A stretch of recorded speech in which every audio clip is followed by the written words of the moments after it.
welcome back to Israel with Aline.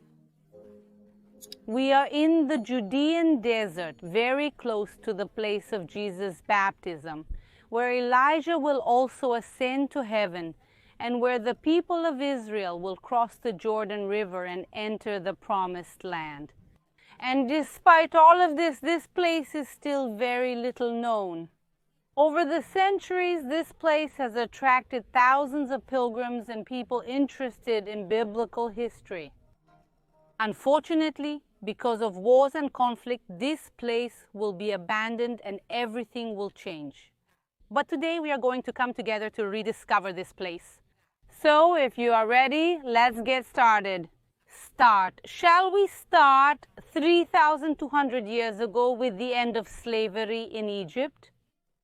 Finally, after 400 years of the people of Israel being enslaved in Egypt, could they go free? They will spend the next 40 years wandering in the desert. They will spend the next 40 years wandering in the desert, much of those 40 years in the desert that is now Jordan. And then finally, when the slavery ends after 40 years in the desert, can Israel go, the priests carrying the Ark of the Covenant? When Israel go, the priests carrying the Ark of the Covenant, when they set foot in the Jordan River, the waters part, and they can cross over to the other side. Is the specific point where they are going to cross the river, is the specific point where they are going to cross the Jordan River.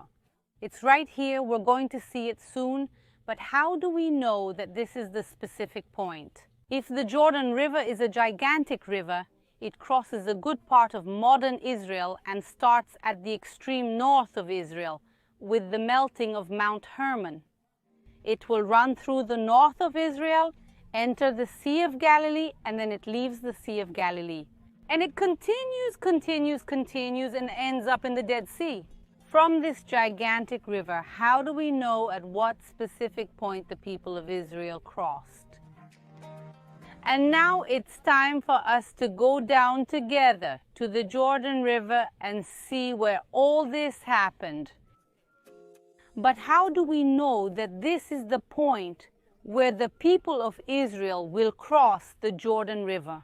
We know that the people and Moses were on Mount Nebo, and from there they could already see the land of Israel, and it is also written that on the other side was Jericho. Now look at this map. We can see where Mount Nebo is, where the city of Jericho is, and the point right in the middle is this point where we are today, which is now known as Qasr el-Yehuda. We'll cross the Jordan River with the Ark of the Covenant in front, and the Jordan River will open up. They head towards Jericho, but they first camp in Gilgal, and after Gilgal, then they conquer the city of Jericho. Perhaps the Jordan River is smaller than you imagined, and you are right. Of all the great rivers in the world, for example, the Amazon River that we have in Brazil, precisely this simple place was chosen to be the location of so many biblical passages. And I personally find this beautiful, because it doesn't matter the grandeur of the water itself, but the biblical stories that take place here. The Jordan River is different at its various points. Perhaps you have already seen images of the wide Jordan River with clear and transparent waters. This exists, but it is the Jordan River further north in the direction of Galilee. As we said, today we want to know the true place where the biblical stories took place, and here the water as you see it is dark, not because it is dirty, far from it. It goes through Samaria and it goes through the desert of Judea. It goes through Samaria and it goes through the desert of Judea, and it gathers dust and sand, and that's why it flows into the Dead Sea. We are only 7 kilometers from the Dead Sea. And another biblical passage that happens here is the passage with Elijah. Elijah and Elisha, they come to the Jordan River, as it is written in the second book of Kings, 2nd chapter. Elijah takes off his cloak, and so he will open the Jordan River and cross to the other side. And then comes a chariot of fire and separates Elijah from Elisha. And then a whirlwind will take Elijah up to the heavens. Elisha will pick up the cloak that had been left behind and again uses the cloak to cross the Jordan River. How do we know that it's this passage here? First, because many times the biblical story seeks the same places. Think about how many biblical passages happen in Jerusalem. They often happen at the same point. And besides that, also in this same book, it is written that they go and come from Jericho, which again is very close from here. Now let's talk about the baptism of Jesus. Comes to the desert of Judea to be baptized by John, comes to the desert of Judea to be baptized by John the Baptist, who used to baptize people here in the Jordan River. How can we know that this is also the location of Jesus' baptism? First, because of the connection with the previous biblical passages. For example, the account of the people that John the Baptist lived and baptized in the wilderness of Judea. That John the Baptist lived and baptized in the wilderness of Judea. John the Baptist appeared preaching in the wilderness of Judea. And furthermore, John the Baptist appeared preaching in the wilderness of Judea. And more specifically than that is what is written in the book that the baptism happened in Beit Avara. In English, in which the baptism happened in Beit Avara. In English, in the Bibles, it usually appears as Bethany, but it's not the same Bethany as Lazarus's.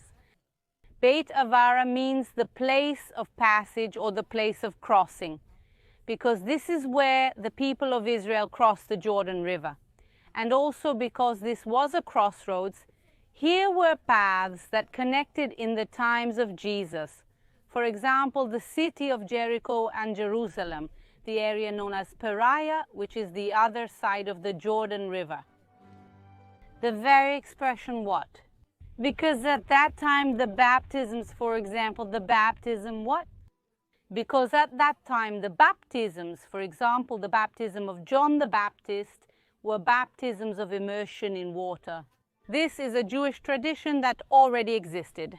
In Hebrew, with living water, which can be a river, it can be with living water. Which can be a river, it can be a sea, a water spring, or a built structure that is made to this day. So John that is made to this day. So John the Baptist takes a Jewish tradition that already existed at that time a little bit. An American group just arrived and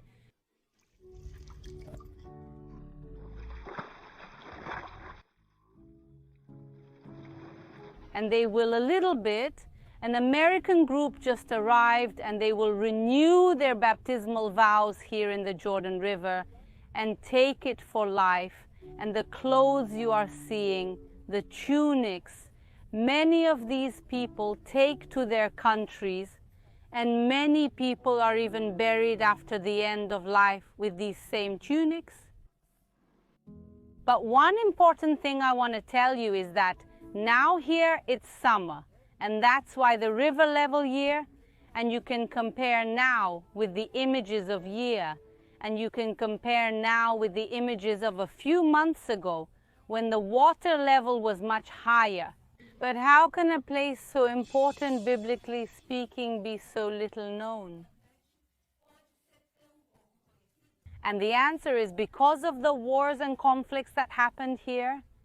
Look at this sign, danger mines, landmines. What happens is that this area will be invaded in 1948 by Jordan, and it will remain in the hands of the Jordanians until the year 1967, when the Six-Day War occurs and Israel retakes this area. But because of the conflicts, Israel and Jordan, this area here will be all mined. And there was a time when many terrorists infiltrated from Jordan to here and hid precisely in these abandoned monasteries. And that's why this area was a closed military zone until the year 2011. In 2011, the reopening to the public began, and in the year 2013, it really will be open to everyone who wants to visit. But the marks of war, as you can see, exist here to this day. It is in the constant effort to remove these mines, and that's why we do see the reopening of some churches and their re-inauguration. And we are going to see now a church that was re-inaugurated, which is the Church of John the Baptist. Let's go. We are now in front of the Monastery of John the Baptist, the first Christian place built here in V, like the places here in the Holy Land. You already know it. It will be destroyed and rebuilt several times during the Byzantine period. It's also an indication that we are in the Byzantine period. It's also an indication that we are close to the actual site of the baptism. And it's not just this monastery that exists here. There are over a dozen monasteries here, and that's why they are called Eretz Aminzarim, the land of the monasteries. And they are some of the lowest churches in the world. Why? Sea level. But the oldest is the sea level monastery. But the oldest is the monastery and church of John the Baptist that is right here in front of us. And it is so old that it appears on the map in a church where today is Jordan, in a church where today is Jordan, that is the other side of the Jordan River. The map was built in the 6th century, and it shows the main biblical sites of Israel. So here in this little stretch, we can see the end of the Jordan River before it flows into the Dead Sea. We can see here Kasar el-Yehud, where it's written Beit Havara in Greek, and very close we can also see the city of Jericho on the map, which is only 9 kilometers from here.